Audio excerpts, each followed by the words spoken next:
Good afternoon, ladies and gentlemen. It is the 20th of February, 2021. Coming up in the podcast, For Your Safety, Part 2. Yes, more BS with C-21, C-22, which is good, which is bad, and more government screw-ups brought to you by the Canadian government. All that and more coming up in the podcast. Stick around. Hit it, sweetheart. Because I am hard, you will not like me. Yes, sir. There is no racial bigotry here. Here you are all equally worthless. This is the Crusty Canuck podcast. A Canadian veteran's point of view on politics, social, economic issues, and life. Here's Crusty. Listener discretion is advised. Yes, ladies and gentlemen, welcome to the Crusty Canuck podcast, episode 101. Wow, it's been that long. Heaven forbid. Goodness, what's going on here? I guess I'm rocking and rolling just as I should. Anyway, if you like and hear what you see on the podcast, please click like and subscribe via YouTube and Podbean and other means you can reach to me in the description. If you like and hear what you see, please share, subscribe, all this around. If you feel like donating, please donate at crustycanuck.ca. Links will be in that description. Anyway, carrying on. For Your Safety, Part 2. What an affectionate way to say Part 2 to something I already promoted, but needless to say, it is duh. Okay, C-21 was passed there a few days back. A lot of Canadian gun owners and enthusiasts and all that are up in arms because now they're disbanding or trying to ban certain weapons, certain firearms for the sake of personal safety, and how the government really cares about our safety, even though they have been told numerous times since 2015 that a lot of the gun crimes that have carried on in major cities in this country and in rural areas are due to the fact that guns were smuggled in via the United States border and put into the hands of black marketeers and black market aficionados and people that like to make a quick butt over the illegal import and export. But what do we know, right? Of course, we're just plebes to these government officials that think they know it all, have everything under a lock and key, all in the name of safety and freedom, so they promote.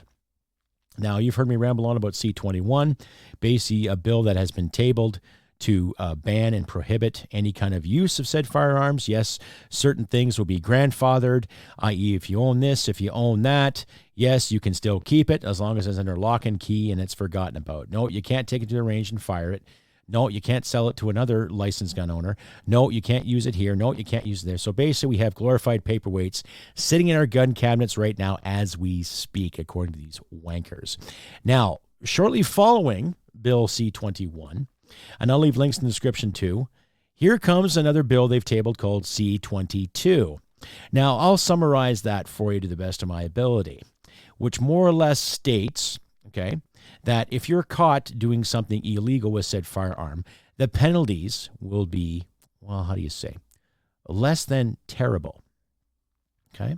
If you're caught using a gun in the name of extortion, okay, there'll be less sentences, less punishment, what have you. So basically, C-22 is a bill to, I guess, in their logic, the liberal logic, Bill Blair and Miss Freeland and Justin Trudeau, yes, their logic is we're going to be stiff on crime, but not so stiff on gun crime. Yet you're going to ban firearms from Canadians. You're going to stop telling gun owners in this country, and you're treating gun owners in this country like we're idiots. But then if you commit a crime with a gun, then the penalty is not as stiff. So which is it?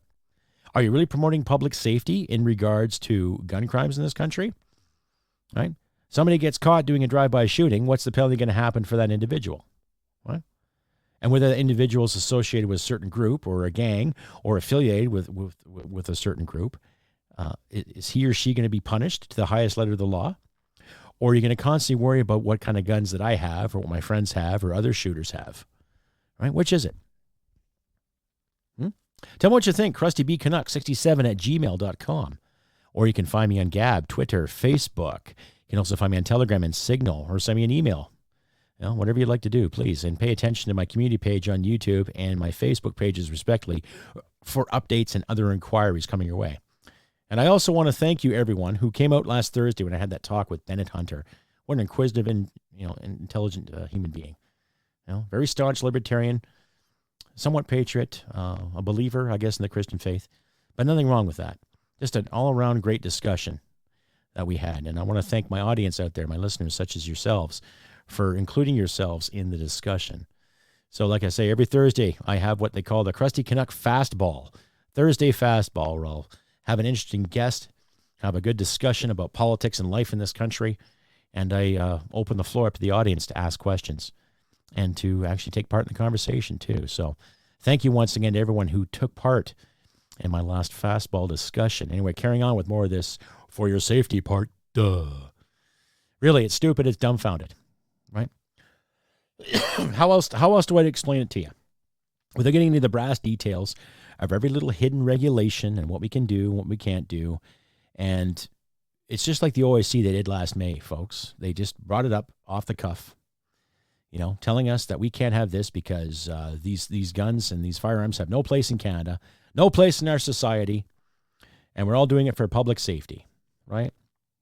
If they're really concerned with public safety, they would understand the actual action it takes when you pull a gun out and you fire it at somebody.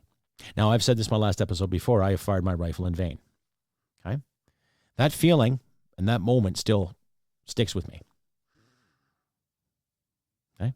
That moment still sticks with me. I knew what it took to do it, and I did it. Do I want to do it here in Canada? Well, at a range, I'd like to do it. When I go hunting, I like to do it. But even that's going to be scrutinized too, right? Now, I've had a few people weigh in on my profile recently, and I want to thank those individuals who sent me those emails in regards to their personal thoughts and to what's going on, not just with gun acquisitions and rights and privileges in this country, but every other right and privilege is being compromised as we speak. And there's a couple individuals I want to thank personally. I'm not going to mention their name, respect to privacy, but sending me 100 emails. I'll have to catch up and read them as best as I can, so-and-so. But thank you, though, I appreciate that information. And I will read a little tidbit later from said individual in a passionate letter that this person wrote to his political figures in regards to our rights and freedoms in this country.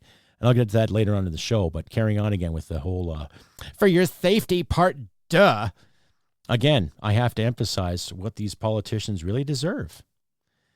These elected officials who are saying what they know and how they know best and all this garbage, it's been baseless. We've proven it time and time again, folks, when it comes to how these people operate, okay?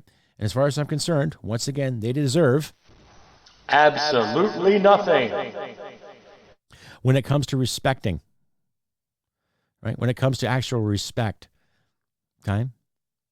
The past few months have been really interesting. We've seen numerous politicians from different parties travel around the globe and tell us, us simple folk, we better stay indoors. And we've had numerous politicians weigh in on dictating terms and values and what we should believe in regards to the pandemic. And I'm not seeing too many people on the opposition, especially in the House of Commons, really stand up to these individuals. I can mention Shannon Stubbs, Candace Bergman, even Pierre Poilievre, even though he's been shuffled around, weighing in on the gun issues. And I'm not seeing too many of the opposition stand up for that too. Now, I know there's a lot of Canadians that I know personally and people in my family, in my circle, who really don't give two shits about guns or not. And rightfully so, that's fine. I'm not one of those gun advocates that's going to tell everybody to arm themselves and stand up and go shoot once a month. No, it's personal choice, right? If you want to have a gun, you can have one. If you don't want to have a gun, you don't have to have one. That's my logic, right? And to all the individuals, such as myself, who has followed the rules, paid taxes, and we've all paid enough bloody taxes, especially this past year and a half, based on the government spending models that they presented to us, going into debt and giving away cash for no hope of return, typical liberal economics, right? We followed the rules, right? We followed the rules. We obeyed the laws, did what we were told, and then turn around and be told that we can't have this property. We can't own this. We can't use this because it's deemed unsafe. Now, the same people that have put together C-21 have also outlawed, okay, now get this, freaking airsoft rifles, okay? An airsoft rifle is basically the wicked stepchild of a pellet gun. You're shooting plastic BBs, okay? And it has nothing to do with safety, okay? It's just fear. Blatant fucking fear. Now, pardon my swearing, ladies and gentlemen. I know I have to make a point of saying that more often, but that's just part of my brand. I like to drop the odd F-bomb and C word and this word and that word now and again, just to make sure people are paying attention, okay? They're banning airsoft rifles and pistols, okay? Because they look like big, scary black guns. Oh, my goodness. It looks scary. You can't have that. Great. I don't know what else to say, but more fucking buffoonery. Like I say, for your safety, part duh, right? Had they really sat and thought about what they were doing? Okay, these are the same people that have hired and appointed health officials that tell you instead of wearing one mask, you must put 3 masks on. And they've also encouraged the act of using glory holes in private restrooms or in your private residence. So hide your BB guns. Don't use any kind of firearm whatsoever. We know you've got them. We know you can use them, but keep them locked and hidden away. And when you make love to your spouse, make sure you got your barrier up and you got a hole cut out in your fucking table so you can have some real fun. Oh, governance at its finest. And while you're doing that, make sure you have a 3rd mask on just so you don't spread any kind of infection. Because we're all asymptomatic here, right? We're all carriers and we don't fucking know it. Oh, fuck. Just when you think there's light at the end of the tunnel, here comes a big black mark to stand in front of you. Way to go, Canadian government. Well done. Anyway, here's a message from my sponsors. This is Brian Boucher, the new CEO of Canuck Gold Corp. We have gold at 99% purity with discounts ranging from $100 up to $200 off the ounce. This is the right place to buy, from 2-gram cards to 400-ounce bricks. We have any quantity of gold you are looking for. We also sell by the ton, not like your ex-wife. Visit us today at canudgold.com, C-A-N-U-N-D gold.com. In October of 2015, Lindsay Robbins, like many of her fellow Canadians, was struggling with the turmoil of mental illness. The ups and downs of what she was going through was shaping her realities, and she longed for structure. As luck would have it, that structure presented itself to her in the form of gardening. And through gardening, Lindsay had an awakening that led her to create Produce for Heroes. Lindsay realized that our veterans were going through their own mental struggles, and through her own experience, she realized the power of community. By desiring to help the way that she had been helped, she has created a program that provides relief to veterans. Her food program, which aims to provide veterans and their families relief from the stresses of food insecurity and help alleviate the cost of living for those that have sacrificed so much for their country. Whether it's through directly contacting Produce for Heroes or through a friend's referral, all veterans and their families living in Canada are welcome. By shining a light on the struggle of veterans and their families, Lindsay is hoping to get her fellow Canadians to hop on board and support Produce for Heroes and our great veterans. If you or a veteran you know needs help, ProduceForHeroes.com is a great place to start. Yes, you can reach Brian and Scott at canongold.com and Lindsay at Produce for Heroes in my sponsorship heading in my description. Anyway, carrying on with this whole for your safety part, duh. It looks like the government's scrambling to win votes. That's the way I look at it, too, because there's been speculation now for a federal election coming up because minority government has proven itself unworthy in the name of procurement, in the name of finances, and trying to get things done to keep sanity afloat in what we call this great crazy democracy. Okay?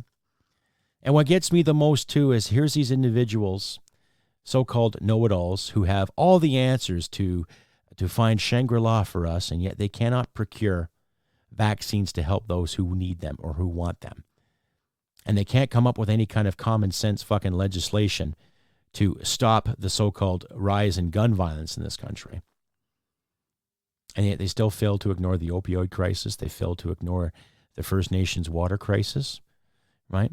And these same people keep talking about systemic racism and all these foundations based in hatred and what have you, and keep promoting this great fucking divide, okay? So every time these clowns open up their mouth, I am just overwhelmed with the wholehearted, disingenuine approach to some of our social problems in this country, okay? Now, I'm not encouraging anybody to use violence whatsoever. I'm not encouraging anyone to get out in the street and start banging heads and smashing property and flipping cars and beating up every cop they see or beating up every figure of authority. No, I am not encouraging that. What I'm encouraging, though, is to question said authority to the best of your ability. Now, you look online, you look at Rebel News, TNC, you look at Daniel Boardman, independent outlets, you hear commentary from Adam Daniel Mose, Frank P. Vaughan, Freebird Media, myself, and other commentators. And we are seeing a lot of anger, a lot of rage. People are losing their jobs. People are losing hope, right? People are losing the ambition to really get out in the world and to better themselves. When you have all these restrictions going on, you're having bylaw officers throwing tickets around like it's fucking candy. You're having some police officers questioning the status quo and losing their jobs. You're finding some police officers just hopping along with the old mandate of, I was just following orders, and really enjoying what they're doing. It gets fucking scary, folks. And based on my experience and based on things that I have seen and people I've worked with, people I've worked for, and some of those individuals that I had to bury, it's turning into a real fucking nightmare, ladies and gentlemen. It is. And for those individuals that promote the whole liberal brand as it being the new fandango mean of progress, guess again. Okay? We're seeing the left side of the spectrum beginning to eat its own, too. Right? I'll leave examples in my description, but you can figure it out, too. Right? You can figure out certain dynamics and certain issues when it comes to how these people are operating and what they're promoting. And it's creeping socialism, creeping communism, creeping fucking tyranny at its finest. And yet people are speaking out, and that's good. Like I say, ladies and gentlemen, the last thing I want to see is more violence. I don't want to see riots in the streets. I don't want to see pitchforks and torches trying to hunt down the notional Frankenstein. I want to see people thrive. I want to see people get back to work. I want to see people carrying on about their business. Yes, if you want to wear masks, fine, wear masks. Maintain the social distancing, but keep the fucking stores open. No more of this. Let the corporate monsters have their fucking fill. Let mom and pop shops have their fill too. Okay? Right? Stop telling people what to do with their property. C-22, to me, is just basically lip service. C-21 is a lot of lip service too, until they pass this. Right? And I noticed that the Bloc Québécois likes the whole notion of banning firearms too. And it drives me nuts, too, that they use the Polytechnic example as an excuse to push this agenda even forward, even though our gun laws at that time were very, very slack and idle compared to what they did back in the 90s and compared to what they've done recently. So I find that example null and void. Okay? And the fear that these politicians are promoting, too. They were elected to represent their ridings and constituents. And if you're going to promote safety, then you have to use common sense. If you're going to promote security and well-being, you have to promote common sense. That's starting with the borders and how things are done. If you can give $400+ million away to a tiny African nation in the name of saving the world from climate change, you can bloody well invest $400 million into the security of our borders and how to vent these smugglers, right? Like I've said in my last episode, there's enough police forces in this country that have superior intelligence capabilities, have superior I can't speak English, superior means to figure this shit out, to investigate, to find out where these guns come from, the route, which routes they enter the country with, how are they smuggled in, via truck, via car, via parcel, via person, right? Something to think about. They don't want to do that, though. It's about control and more fear and more destiny for the greater good. Sounds like a Karl Marx scripture now, doesn't it? Interesting. right? I was going to break into my German accent there too, but when I look at fascism and communism, they're just two sides of the same coin. And I've had a few individuals weigh in on my profile when I've said that, saying, there's such a big difference between communism and fascism. I don't think so. Communism's for the greater good. Yeah. More of these half-assed fucking university scholars with their half-assed fucking history degrees. And they also fail to realize that, you actually got to talk to people that live in these countries to understand communism for what it really was and what it really is too, right? But I just tell those folks, fine, keep your blinders on. You just go ahead and fucking pretend that everything's just hunky-dory, and then your so-called democratic socialist ideas will come to fruition. And then when you realize that 60% of your pay is gone for the greater good, and you're working 40-plus hours or more a week for pennies, waiting in line for things like bread and clothing and toiletries, like they do in Venezuela, then you might see the fucking light, right? But that's what we're gearing up to as far as I'm concerned, folks. First they take the firearms away, and then they take more restrictions. They're still handing out tickets like candy to people that want to protest these lockdowns, people that want to go to work and go about their lives, right?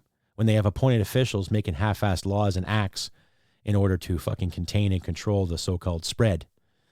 And they're looking at the fact where some of these elderly homes have been ignored and have been abused, right?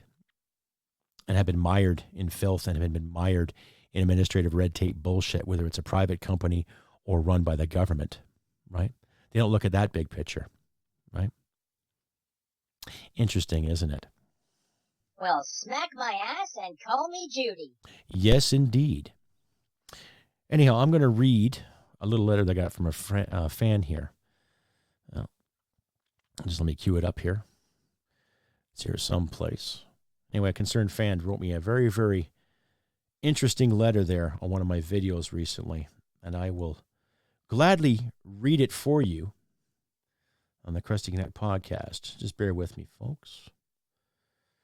Yes, it was quite the interesting plea that I received. Quite interesting. Basically pleading with the government to listen to the people. Now, I'm not going to mention the politicians, but I'm going to take it upon myself to say it. This comes from a fan that recently gave me a comment on one of my last videos. This is a Canadian who basically asked, I hereby request your candid and detailed response to the following questions. So, this individual comes from Niagara region, but I'll gladly say this to other politicians too. Okay? So this is to every premier, to every MP, every MPP, every MLA, Canada-wide. And he states, I know that you care deeply about the health and lives of citizens. I trust that your concern is broad-based and comprehensive, and that your concern extends to preventing deaths and adverse health outcomes regardless of the source or cause. As you know, the lockdowns and social isolation measures imposed by governments on citizens risk throwing millions of Canadians into unemployment, bankruptcy, or poverty, and in many cases, all three. Social isolation combined with unemployment and poverty predictably lead to numerous adverse health outcomes: depression, anxiety, alcoholism, other addictions, drug overdoses, mental illness, obesity, and suicides. You are no doubt aware that the cancellation of non-emergency surgeries, as well as the fear that patients now have of going to the hospital to obtain help, are causing adverse health outcomes and, in some cases, death. I trust you have given very serious consideration to the number of lives that will be lost, as well as adverse health outcomes as a result of the social isolation and economic devastation that government measures against COVID-19 are inflicting on citizens. I hereby request your candid and detailed response to the following questions. Question 1, how many suicides are projected to take place as a result of the government having shut down much of our economy, forcing people into unemployment, bankruptcy, or poverty? How many do you project will die because of the rise in depression, anxiety, alcoholism, other addictions, and drug overdoses, and the lockdown and associated unemployment and social isolation will cause, as the lockdown drags on for weeks or even months? So much for the 2-week curve, there, government of Canada? Number 3, how many children and spouses do you project will be abused while couples and parents remain confined to their homes, in many cases unemployed, without their usual income and social connections? Number 4, how many children will be put in foster care because of domestic abuse or loss of their parents' ability to provide for them, or both? Number 5, how many isolated seniors are projected to become sick or die because they no longer receive regular visitors, such as nobody is able to take them to their own family doctor or take them to an emergency unit at a hospital? How many will die at home alone? Number 6, how many people are projected to die or suffer permanent damage because their non-emergency elective surgery, their testing, and their various treatments have been canceled due to your singular focus on fighting COVID-19? Number 7, how many people are projected to suffer serious harm caused by lack of access to secondary health providers they regularly rely on, such as physiotherapists, massage therapists, optometrists, chiropractors, osteopaths, pediatrics, and dentists? Number 8, how many people are projected to die, suffer serious harm because they believe correctly or incorrectly that they cannot see the doctor or they cannot check into emergency at the hospital? Number 9, how many children confined to their homes while schools and playgrounds are closed and athletic and recreational activities are shut down are projected to develop diabetes or other chronic health conditions? Number 10, how many people will develop psychiatric disorders caused by governments having eliminated social interaction at restaurants, pubs, churches, recreational facilities, and community centers? Number 11, have you or your staff researched any of these questions here above? If yes, the foregoing question, have you created any models, estimates, or projections in regard to any of all of these causes of illness, harm, and death in the same way that you have relied on the models, estimates, and projections in regard to COVID-19? Number 12, if yes to the foregoing question, I request copies of these models, estimates, and projections. If I receive no response to this letter, I will take it to that you mean that you and your staff have failed to calculate and consider the severe negative impact of the lockdown on the health and lives of its citizens, of our citizens, Canada.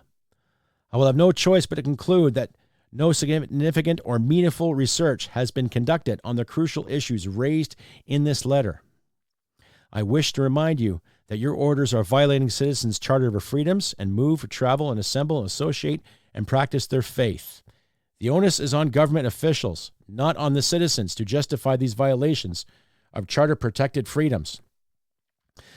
I look forward to hearing from you. Yours truly, a private citizen.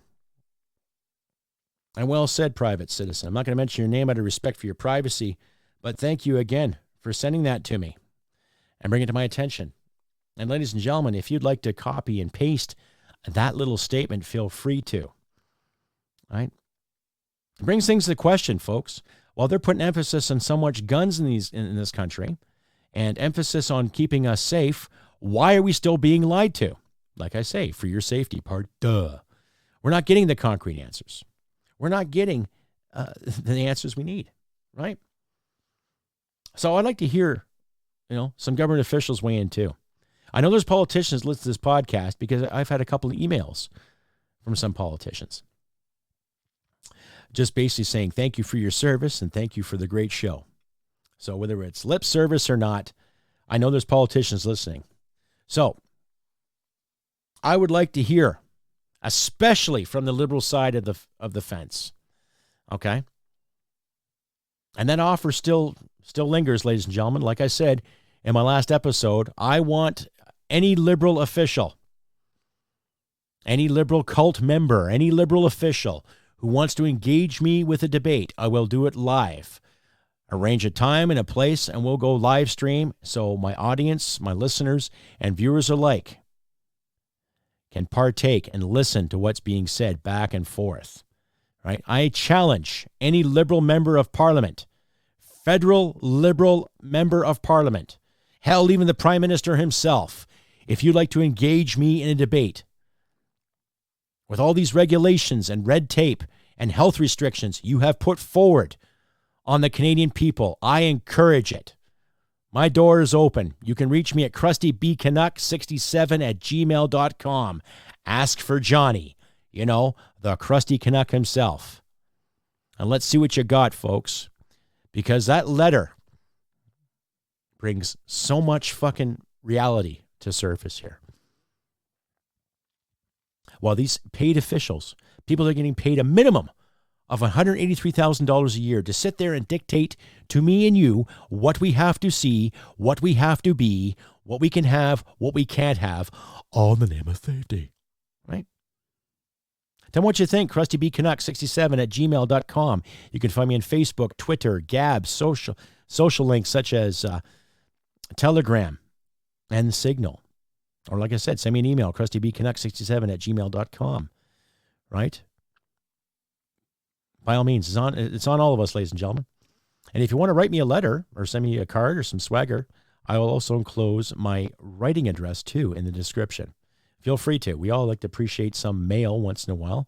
That's different from other than bills or government reminders or junk mail or flyers, how you can save $2.50 on your next order at fucking Dairy Queen. I'm getting sick of seeing those fucking flyers. Excuse me. What about you? Anyway, carrying on with more of this fucking for your safety part, duh. You know, I've said this before, right?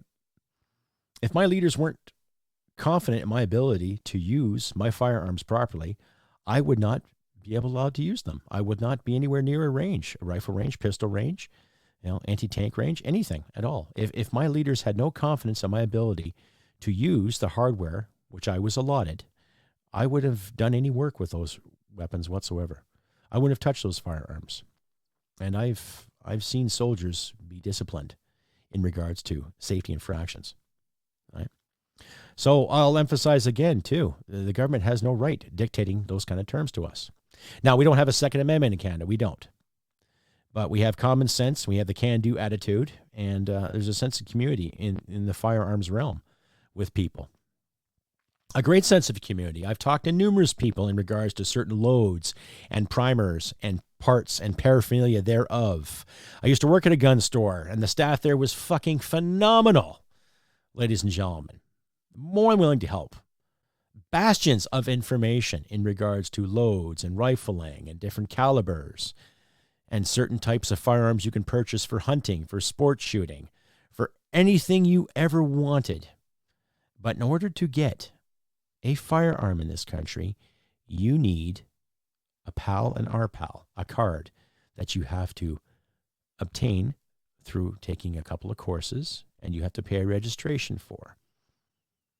So, to those individuals who have been listening to my show for a period of months and for the past couple of years now, who really have no idea about how to acquire a firearm in this country, I just laid it out for you. And really, when you think about it, you're vetted anytime your name comes up, or if they want to check out your name at all. You're vetted all the time. They're always checking your background.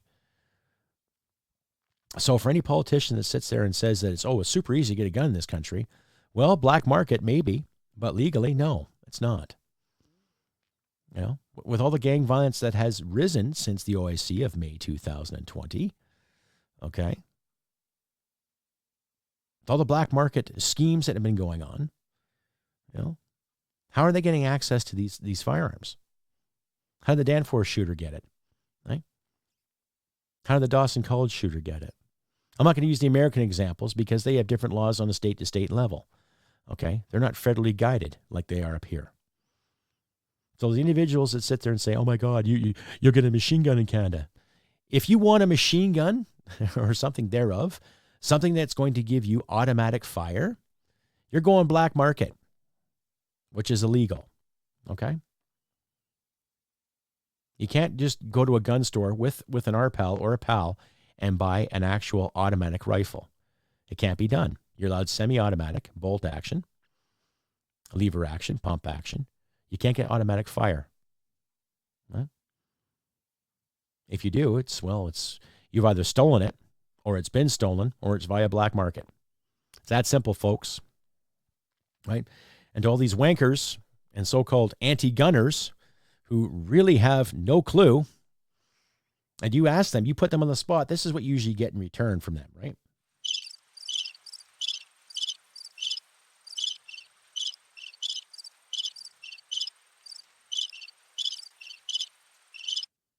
You don't get too much other than that. Or basing everything on fear. And that's what it is. They just base it all on fear. So when you look at C-21 and C-22, okay, we're going to ban this, we're going to stop this in public safety, but if you're caught doing something bad with an illegal gun, we're not going to be that hard on you. So what kind of logic is that? How else do I explain it? Right? C-22 is based on ignorance, and C-21 is based on fear. So here's a minority government again, trying to dictate terms to us in the name of public safety. What a fucking joke. Right? See, all the more reasons for them to call an election come June. Right? And there's still speculation about an election, still speculation about what's going to happen here, what's going to happen there. And of course, all the nanos polls and half-assed polls that have come and gone, they're still projecting the Liberals with a 35% win. Right? So somewhere in that fucking dynamic, there's a bunch of people that are just not going to vote. Okay? Well, I'm asking listeners and fans of the Crusty Canuck podcast, get out and fucking vote if they do call an election. And I'll remind my listeners, too, that I'm running in the federal election. I'm a member of the Veterans Coalition Party, and I'm going to run in the Crowfoot, Battle River area. Right? I am. I'm going to make the sound effort to get out there and throw my hat in the ring. Right? I want to get out there and I want to represent people. I want to help people. Right? Regardless of the demons that I've had slayed in my past, regardless of the adventures I have had. Okay? I've made mistakes in my life too. Luckily enough, my mistakes only affected me and not thousands of people. Okay? So that's where I stand, ladies and gentlemen. Right? I want to see democracy and freedom flourish in this country. I want to see people thrive. I want to see mom and pop shops be successful. I want to see the oil come back to this province. I want to see sanity reign supreme yet again. Common sense. You know how it works, right? Right? Every time you make a decision, there's going to be an action or reaction to something positive, something fulfilling. I want to see people achieve their post-secondary goals. I want to see people expand the business. I want to see that young kid get a raise for working that extra 3 or 4 hours stocking those shelves. I want to see that young girl pursue her fucking dreams of excellence and prestige by hard work and dedication. But there's a lot of Canadians here now that are working their asses off trying to make their ends meet, and yet there's more government red tape standing in their way. More of the so-called, let's save the environment bullshit. Did you see what happened in Texas? Right? Now, I know some Texans. They're great people. Fantastic. I had a great time in Texas when I was in the Army. Fantastic state. Fantastic people. And the so-called green aficionados have sat there and said, solar and wind works. Really? How did it work in that snowstorm in Texas? Example is there online, ladies and gentlemen. See it for yourself. But again, I'm digressing when it comes to this thing. It just goes to show how phallic these people really are. You know, they want to save the environment. They want to save this. They want to save that. They want to stop people like me and other friends of mine from owning guns. And yet they'll let criminals get away with it with a little more lenient penalties.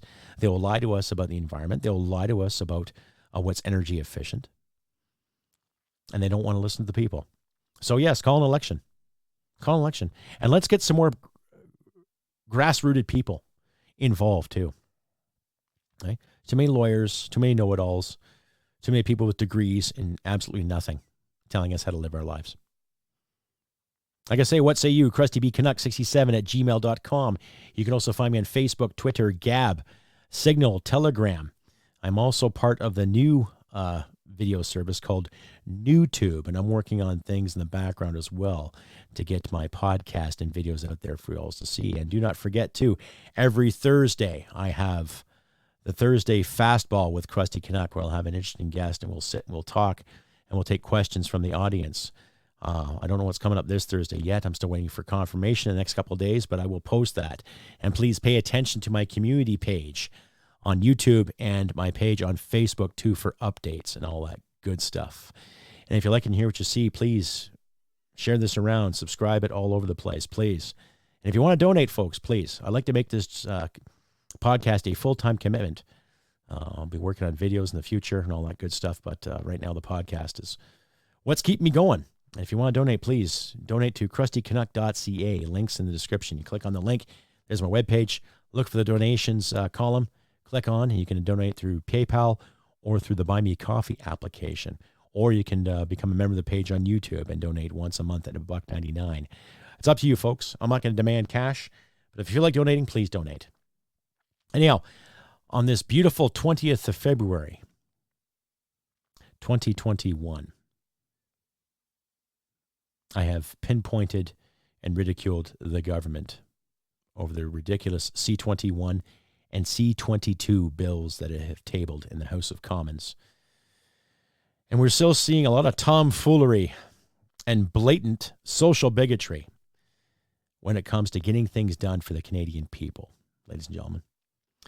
But like I always say, look after your friends and loved ones and do what you can to help each other out in these trying times. I know the polar vortex has calmed down. Ridiculous temperatures have come and gone, thankfully, but still, do what we can to keep warm, keep the lights on, help our neighbors out the best of our abilities. Right? Don't worry about the Carls and Karens out there that might tattle on you via COVID or via because you're a gun owner. Just carry on about our business. Stand strong, stand proud, stand tall. Right? Do what we can to help each other out, folks. Like I say, look after your friends and loved ones. And remember, humanity and merit wins the day. And I'll see you all next time. Bye for now. Hit it, sweetheart. Because I am hard, you will not like me. Yes, sir. There is no racial bigotry here. Here you all